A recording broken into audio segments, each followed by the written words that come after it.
জান্নাত পাঁচ শ্রেণীর মানুষের জন্য আশা করে। এক নাম্বার হলো কোরআন তেলাওয়াতকারী মানুষ।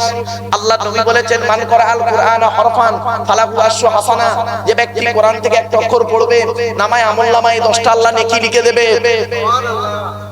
আল্লাহ নবী বলেছেন, খায়রুকুম মান তাআল্লামাল কুরআনা ওয়া আল্লামাহু। তোমাদের মধ্যে উত্তম ব্যক্তি হলো ওই লোকটা যে কোরআন শিক্ষা করেছে, অপরকে কোরআন শিক্ষা দিয়েছে। জোরে বলুন সুবহানাল্লাহ। ছোট্ট একটা পরীক্ষা নিচ্ছি, রাগ করবেন না কেউ। বাবা বলুন তো দেখি, এই জলসা, এই চাঁদা তুলবো না, ভয় নেই, চাঁদা তুলবো না, ভয় নেই। এই জলসা আগামী বছর আপনারা করতে চান, হ্যাঁ না একটু হাত তুলে দেখবেন। দয়া করে হাতটা তুলুন তো দেখি। লজ্জা করছেন নাকি হাত তুলতে? কেন বাবা? নামান, হাত নামান। বাহ বাহ। তাহলে আপনারা আগামী বছর এই জলসা করবেন, এটা সমর্থন করলেন, ঠিক না বেটি? আরে ভাই বলুন না, করবেন। বাহ। এবার আমি বলি যে একটা পরীক্ষা নেব, দেখি এবারে হাতটা তুলে দেখান তো দেখি। আগামী বছর জলসার আগের দিন পর্যন্ত 1 বছর হাতে বাকি। এই 1 বছরের মধ্যে কে কে আছে কোরআন পড়াটা শিখে নেবেন? আর হাত তুলবেন। এই তো ঈমান। তোমরা কোরআন শুনতে ভালোবাসো, পড়তে ভালোবাসো। কিছু বুঝতে পারছেন আমার ভাষা? কোরআন শুনতে ভালোবাসো, পড়তে ভালোবাসো না। আল্লাহ কোরআন পড়তে বলতো। কদিন লাগে কোরআন শিখতে? কদিন লাগে কোরআন শিখতে? মাত্র 30 মিনিট করে।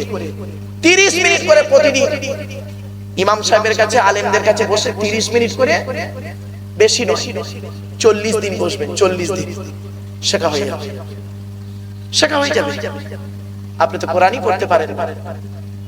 এখানে যত লোক পুরুষ বসে আছেন, এখানে যত পুরুষ বসে আছেন, বেশিরভাগ পুরুষ কোরআন পড়তে পারে না, ঠিক না বেঠিক? আর মেয়েদের বসে জায়গা আছে তো? হ্যাঁ, ওখানে যত মেয়ে ছেলে বসে আছে দেখবেন, ওখানে যত মেয়ে ছেলে বসে আছে, বেশিরভাগ মেয়ে ছেলে কোরআন পড়তে পারে, ঠিক না বেটি? এইটা কেন হলো বলুন? বলুন ভাইয়া, মানুষরা বলুন, এই সর্বনাশটা কেন হলো? পুরুষরা কোরআন পড়তে পারলো না, আর নারীরা কোরআন পড়তে পারলো কি করে?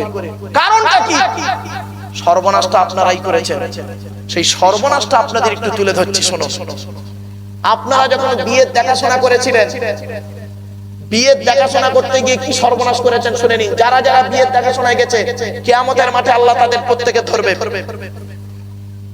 প্রত্যেকে ধরবে কিয়ামতের মাঠে। যারা বিয়ের দেখাশোনায় গেছে, বিয়ের দেখাশোনায় গিয়ে আপনারা কি করেছেন?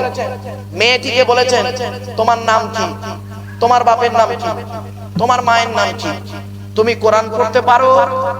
মেয়েটা বলেছে হ্যাঁ। কোরআন পড়ো। অতগুলো লোকের সামনে মেয়েটার কোরআন পড়া শুনেছিলেন, মনে আছে? নামাজ পড়তে পারো? বলেছে হ্যাঁ। নামাজ পড়ো? মাঝে মাঝে পড়ি। ঠিক আছে, যাও, চলে যাও। এবার মেয়ের বাড়ি থেকে যখন ছেলে দেখতে গেছিলেন, ছেলেটাকে কি একবারও জিজ্ঞাসা করেছিলেন? ছেলেকে কি জিজ্ঞাসা করেছেন? তোমার নাম কি? তোমার বাপের নাম কি? তোমরা ক ভাই বোন? তুমি কি ইনকাম করো? ইনকাম একবারও বলেছিলেন? এই ছেলে, কোরআন পড়তে পারো? ওযুর ফরজ জানো? গোসলের ফরজ জানো? তায়াম্মুমের ফরজ জানো? নাপাক থেকে কিভাবে পাক হতে হয় জানো? একবারও বলেননি, খালি খেয়ে এসেছে। ওরে দেখাশোনায় যারা গেছে, ওদের যে আল্লাহ কি করবে কিয়ামতের মাঠে। দেখাশোনা মানেটা কি? দেখাশোনা মানেটা কি? খেতে যাওয়া? দেখাশোনা মানে খেতে যাওয়া নয়, ভালো করেই দেখাশোনা করা। শুনে রেখে দিন বাপেরা, অনুরোধ করে বলে যাচ্ছি, কথাগুলো মাথায় রাখবেন। এর ফলে কি দাঁড়ালো? 30 বছর পরে বুড়োটা কোরআন পড়তে পারে না, বুড়ি এখন দেখবেন চশমা দিয়ে কোরআন পড়ে। এত বড় সর্বনাশটা থেকে দূরে সরে আসুন। যা হয়েছে হয়েছে, আগামী দিন থেকে চেষ্টা করুন, কোরআন তেলাওয়াত করুন। তাই মুমিনের পরিচয় হলো তালিয়াল কোরআন, প্রত্যহ কোরআন তেলাওয়াতকারী মানুষের জন্য জান্নাত আশা করে। জোরে বলুন সুবহানাল্লাহ। 1 নাম্বার, 5 শ্রেণীর মানুষের জন্য জান্নাত আশা করে। 2 নাম্বার হলো ওয়াহাফিজিল লিসান, জবানকে হেফাজতকারী মানুষের জন্য জান্নাত আশা করে। জবানকে হেফাজতকারী মানুষের জন্য জান্নাত আশা করে।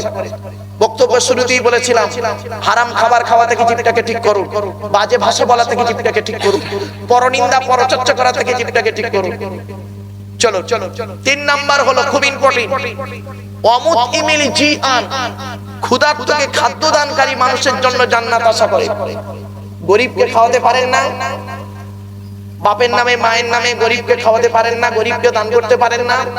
আল্লাহর নবীর কাছে একজন ব্যক্তি এসে বললেন, ইয়া রাসূলুল্লাহ, যুদ্ধের ময়দানে গেছিলাম, এসে দেখছি আমার মা মারা গেছে, আমি এখন কি করব? নবীজি বললেন, শোনো, তুমি তোমার মায়ের জন্য দান খয়রাত করবে, মায়ের জন্য রুহে মাগফিরাতের দোয়া চাইবে। আরেকজন ব্যক্তি উঠে দাঁড়িয়ে বললেন, হে নবী, আমি আমার বাপ আর মা দুজনেই মারা গেছে, এখন আমি কি করব? নবীজি বললেন, শোনো, মান যারা কবর আবাইহি আও আহাদিহিমা ফি কুল্লি জুমআতিন গুফিরা লাহু ওয়া কুতিবা লাহু বারাআ। নবী বললেন, জুম্মার দিনে যদি কোনো ছেলে তার বাপ আর মায়ের কবরটা একবার জিয়ারত করে, ছেলের দোয়ার ওসিলায় বাপ মার কবরটাকে আল্লাহ পাক আলোয় আলোকিত করে দেয়। রাগ করবেন না, কবর বাপের কবরের ধারে গিয়েছে, মাম্মার কবরটা জঙ্গল হয়ে পড়ে আছে, আপনার ঘরটা কি পাথর বসিয়েছে। এই ঘরে কদিন থাকবেন? কয়েকদিন। আর ওই ঘরটায় কদিন থাকবেন? কিয়ামত পর্যন্ত। তাহলে যেখানে কিয়ামত পর্যন্ত থাকবেন সেই ঘরটা একটু পরিষ্কার করুন না, সেই ঘরটা একটু পাথর বসান না, সেই ঘরটা একটু লাইটিং করুন না, সেই ঘরটা এসি লাগান না।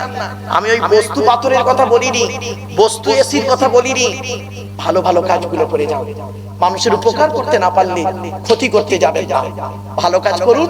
আল্লাহ কোরআনে বলেছেন, ইন্নাল্লাযীনা আমানু ওয়া আমিলুস সলিহাত কানাত লাহুম জান্নাতুল ফিরদাউসিন নুজুলা। যে ব্যক্তি ঈমান আনবে, ভালো ভালো কাজগুলো করবে, তার ঠিকানা হবে জান্নাতুল ফিরদাউস। সুবহানাল্লাহ। তাহলে 3 নাম্বার হলো অমুতিমির জিআন, ক্ষুধার্তকে খাদ্য দানকারী মানুষের জন্য জান্নাত আশা করে। মা বোন বাবাজি যুবক ভাইদের বলছি, গরিবদেরকে খাওয়াবেন, এতিমদের খাওয়াবেন। এতিমের মাল খাবেন না। অনেক ব্যক্তি এমন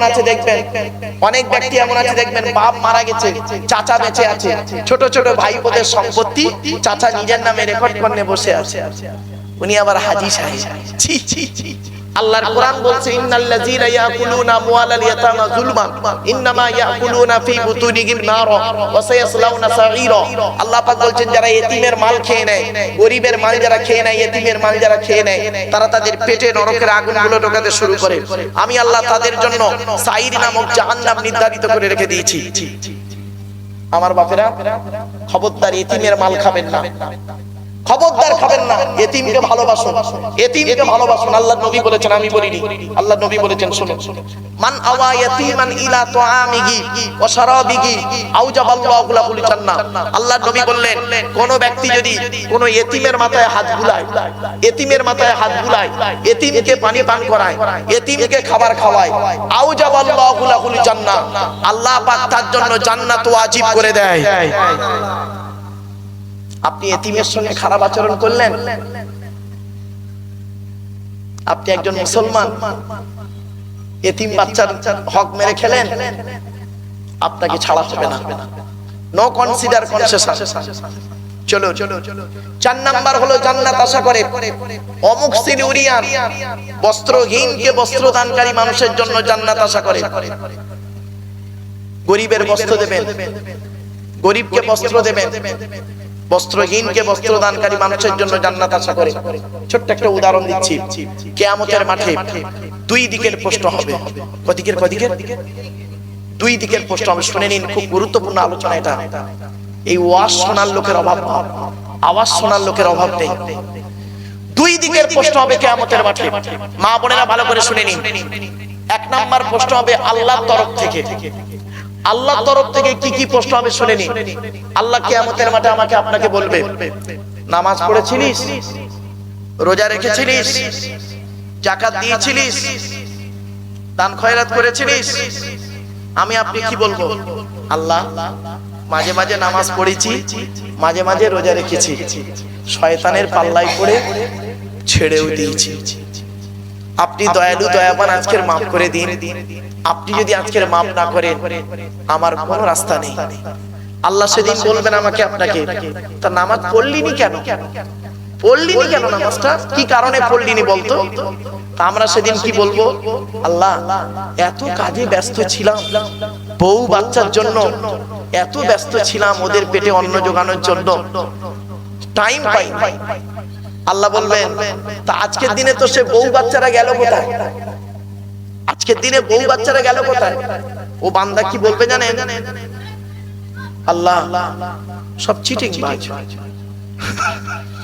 চিটিং বাজ, মুনাফিক, বদমাইশ। আল্লাহ বলে কেন? ফেরেশতাদের বলবে আল্লাহ দেখ কিরকম গালাগালি দিচ্ছে, দেখ যে ছেলে বউ কেন তার সব কোথায় গেল? তো কেউ নেই, সব সরে পড়েছে। আল্লাহ বলবেন আচ্ছা পৃথিবীতে তোকে কোনো আলেম উলামা কেউ বলেনি? আল্লাহ বললেন পৃথিবীতে কোনো আলেম উলামা এই কোরআনের বাণী এই আয়াতগুলো বলেনি? ইয়া আইয়ুহান নাসুত্তাকু রাব্বাকুম ওয়াখশাউ ইয়াওমান লা ইয়াজজি ওয়ালিদুন আন ওয়ালাদিহি ওয়ালা মাউলুদুন হুয়া জাযিন আন ওয়ালিদিহি শাইয়্যা। হে মানব জাতি, সেই দিনের ভয় করো যেদিন বাপ তার ছেলের কোনো উপকার করতে পারবে না। এই কথা বলেনি তোর কেউ? তখন আমরা কি বলবো জানেন? হ্যাঁ আল্লাহ বলেছিল তো, আব্দুল্লাহ ইল মারুফ এসে বলেছিল, কিন্তু অত গুরুত্ব দিয়ে বিশ্বাস করতাম না। সত্যি সত্যি হবে। আবু বকরকে অনুসরণ করুন, আবু বকর সিদ্দিক রাদিয়াল্লাহু তাআলা আনহু নীতি অনুসরণ করুন, জান্নাত। হযরত ওমরের নীতি অনুসরণ করুন, জান্নাত।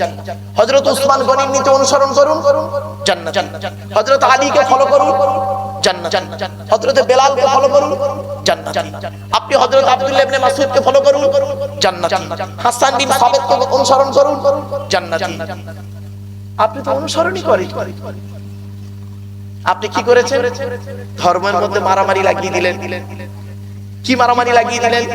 সামান্য জিনিস নিয়ে, গোল টুপি, গোল টুপি, লম্বা টুপি, চেরা জামা, ফাড়া জামা, তবলিগ, ফুরফুরা, বেরেলি, ওয়াহাবি, জামাত ইসলামী, আহলে হাদিস, বুকে হাত বাঁধা, নাভির নিচে হাত বাঁধা, জোরে আমিন বলা, আস্তে আমিন বলা, 8 রাকাত তারাবি পড়া, 20 রাকাত তারাবি পড়া, মোনাজাত করা না করা, কিয়াম করা না করা, এ ওর বলে কাফের, ওর বলে কাফের।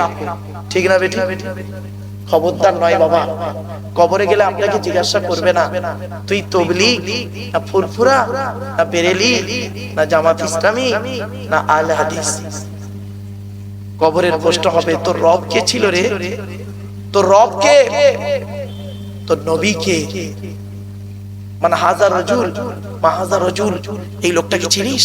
কে এটা? রাসূলকে দেখানো হবে মা দিনুকা, তো দিন কি? তাকে সেখানে বলা হবে মা সিলসিলাতুকা, তো সিলসিলাটা কি ছিল পৃথিবীতে বল। বাড়ি থেকে ভাববে। সাময়িক কথাগুলো বলছি তো হয়তো আপনারা অনেকে খারাপ ভাবছেন। না বাবা, আমি এই কথাগুলো যদি আপনাদেরকে না বলি কিয়ামতের মাঠে আল্লাহ আমাকে ধরবেই ধরে। এজন্য আমি চেষ্টা করি আপনারা যে যাই সিলসিলা করুন অন্তত এই কোরআনের পথে ফিরে আসুন, এই কোরআনের পথে ফিরে আসুন, হাদিসের পথে ফিরে আসুন। আল্লাহ নবী বললেন বনি ইসরাইলের মধ্যে 72টা দল ছিল। কত কত কত? 72টা দল ছিল বনি ইসরাইলের মধ্যে। আর আমার উম্মতের ভিতরে 73টা দল হবে। 73টা দল হবে। তার মধ্যে একটা দল জান্নাতি, বাকি সব জাহান্নামী। তখন সাহাবীরা বললেন ইয়া রাসূলুল্লাহ সেই দলটার নাম কি? নবীজি বললেন মা আনা ওয়া আসহাবী, যে দলে আমি আছি আমার সাহাবীরা আছে, যে দলে আমার নীতি আছে, আমার সুন্নাত আছে, আমার সাহাবীদের সুন্নাতগুলো আছে, আদর্শগুলো আছে, ওই দল জান্নাতি। জোরে বলুন সুবহানাল্লাহ। এখন প্রত্যেক দলই বলে আমরা আহলে সুন্নাতুল জামাত, ঠিক না বেটি? কে বলে না আমি আহলে সুন্নাতুল বাইরে বলে কেউ? সকলেই বলে আমরা আহলে সুন্নাতুল জামাত। কিন্তু বাবা কে অরিজিনাল আর কে নকল ওই মাঠে দেখা হবে। ওই মাঠে। কোন মাঠে? কোন মাঠে? জোরে বলুন। কোরআন কি বলছে দেখি। আজকে ওই সূরাটার তাফসীর করব বলে, ওই সূরাটার তাফসীর করব বলে কোরআন নিয়ে বসেছিলাম, কিন্তু দুঃখের বিষয় কি জানেন? পরিবেশ আমাকে সাথ দিল না। 4-5টা মানুষ নিয়ে বসেছিলাম, খুব বড় আশা ছিল ওই সূরাটার তাফসীর করব, সেই সূরাটার নাম বলি। সে মাঠটার নাম কি? কোরআন বলছে ইয়াউমা ইয়াজমাউকুম লিয়াউমিন জামঈ যালিকা ইয়াউমুত তাগাবুন। 28 নম্বর পারা 16 নম্বর পৃষ্ঠার প্রথম নাম্বার লাইন, সূরার নাম সূরা তাগাবুনের 9 নম্বর আয়াত। সেই মাঠটার নাম হলো হারজিতের মাঠ। সেই মাঠটার নাম হলো হারজিতের মাঠ। একদল হারবে, একদল জিতবে। দেখা যাবে আপনি যাকে ঘৃণা করছেন সে জান্নাতে চলে যাচ্ছে, আর আপনি যাকে ভালোবাসতেন সে হয়তো জাহান্নামের মধ্যে পড়ে আছে। হয়েছে বাবা? বাস্তবটাই বলে গেলাম। এই জন্য পৃথিবীতে কাউকে উল্টো পাল্টা বলার আগে 10 বার ভাববেন।